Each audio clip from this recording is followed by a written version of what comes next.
Have you noticed how, over the years, some people seem to grow calmer and more centered, while others continue to struggle with the same emotional patterns? If you're over 50, you've likely seen this, not just in others, but maybe in yourself.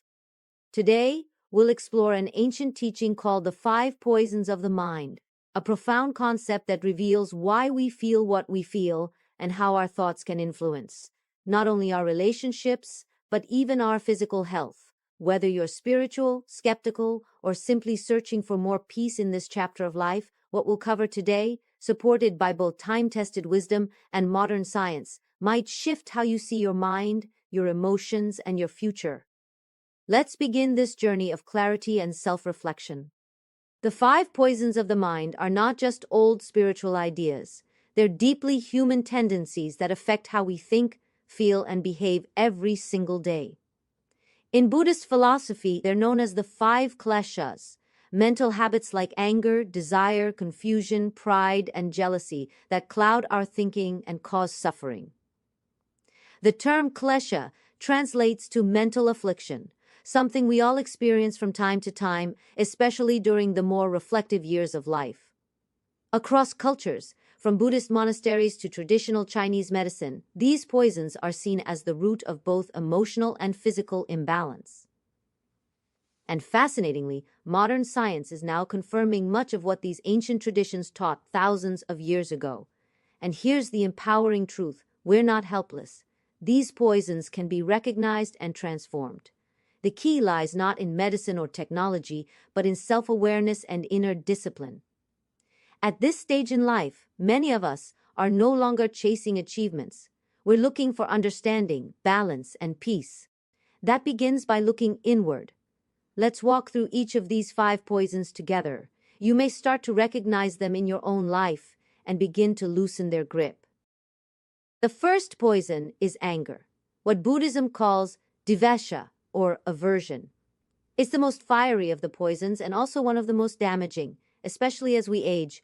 In traditional Chinese medicine, anger is linked to the liver and gallbladder, which are thought to regulate the smooth flow of energy or qi in the body.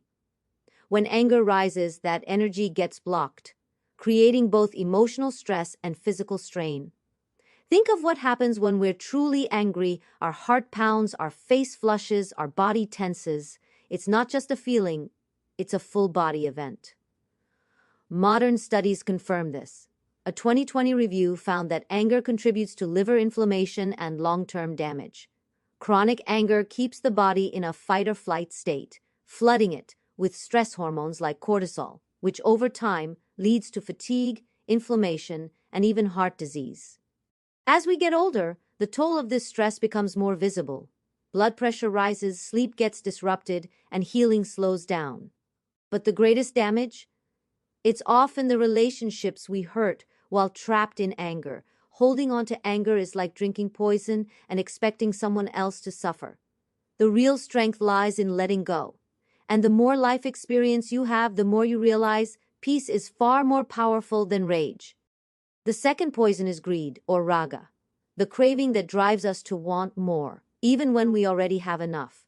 At 50 and beyond, we begin to see more clearly that joy doesn't come from accumulation, but from appreciation.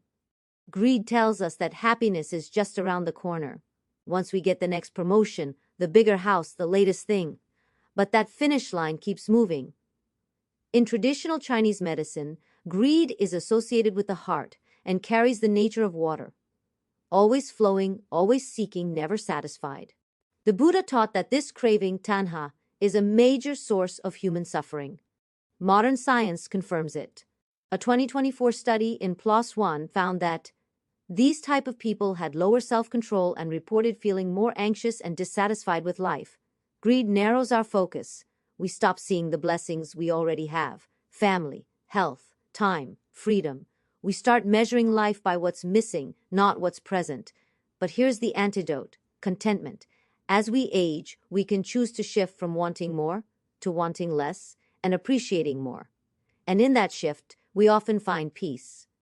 The third poison is ignorance, or avidya, sometimes called delusion, and it's considered the root poison from which the others grow. This isn't about intelligence or education. It's about misunderstanding reality, failing to see the impermanence of life, the interconnectedness of all things, and the truth of who we are. As we grow older, we start to recognize how quickly things change, how fast time passes. We know the value of clarity, of seeing things as they truly are. But even then, we're not immune to false beliefs, emotional fog, or outdated patterns. Modern psychology calls these cognitive distortions, ways our minds twist reality, like jumping to conclusions, exaggerating the negative, or blaming others unfairly. A 2021 study in Nature Human Behavior analyzed thousands of social media posts and found that people experiencing depression used far more distorted thinking than others, proving how our thoughts shape our emotions. When we carry distorted beliefs about ourselves, about others, about life, we create unnecessary suffering.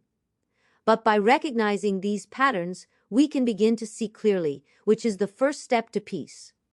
The fourth poison is arrogance, or mana, a kind of pride that separates us from others. In Buddhist teachings, this isn't the healthy pride of a job well done.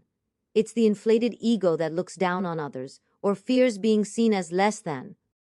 With age comes wisdom, but sometimes it also comes with defensiveness. We may find ourselves stuck in fixed ways of thinking or resistant to learning from younger people or new ideas. Arrogance can keep us isolated even from those who care about us. Modern psychology connects this to narcissism, which has been shown to damage relationships, reduce empathy, and increase anxiety. A 2007 study from the University of British Columbia found that hubristic pride was directly linked to lower emotional health and higher conflict. But when we let go of the need to always be right or admired, we create space for true connection, growth, and joy. Humility is not weakness. It's the quiet strength that comes from knowing ourselves, flaws and all, and still choosing kindness. The fifth poison is envy, or irsha. It arises when we see others succeed and feel diminished by it. As we grow older, we may sometimes look at others' lives and wonder, did I miss out? Did I make the right choices? These thoughts are natural, but if left unchecked, they can harden into envy. Envy combines desire with resentment. It makes it hard to celebrate others' wins, and harder still to see our own blessings. Research shows that envy increases stress and decreases self-esteem. Brain scans even show that envy activates the same areas involved in physical pain.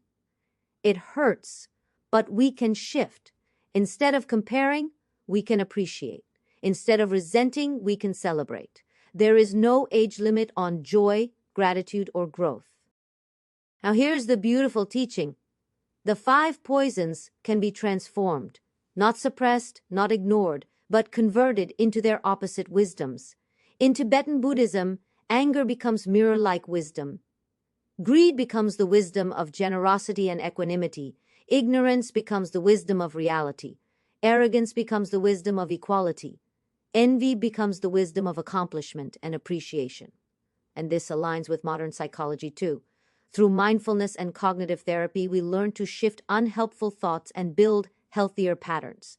But no one else can do this for us. Not a doctor, not a guru, not a self-help book. It's an inside job. And if you're in the second half of life, this may be the most meaningful work you'll ever do. Not only for yourself, but for the people you love. Your mind holds the key to your health, your relationships, and your future. Buddhism teaches that a pure mind purifies the entire person. Even science agrees, emotional balance leads to better sleep, stronger immunity, and longer life. So ask yourself, is your mind open and spacious, or cramped and restless? If it were a house, would you want to live there? Meditation, prayer, qigong, or simply quiet reflection, all are tools to clear the clutter of the mind and return to what's essential. This work is daily. In Buddhism, it's called Dharma practice, but you can simply call it mindfulness. Each day, take a quiet moment to ask, what did I leave in others today? What did they leave in me? Did I act with kindness? Did I speak with care? Buddhism teaches that we create virtue, merit, through body, speech, and mind. When we align all 3, we create peace. Science confirms this too. How we think and speak shapes how we feel. Kindness, both to ourselves and others, brings us calm, clarity, and strength. In every moment you're choosing, will you feed the poisons or transform them into wisdom? Even if someone offends you today, you can choose not to react with anger.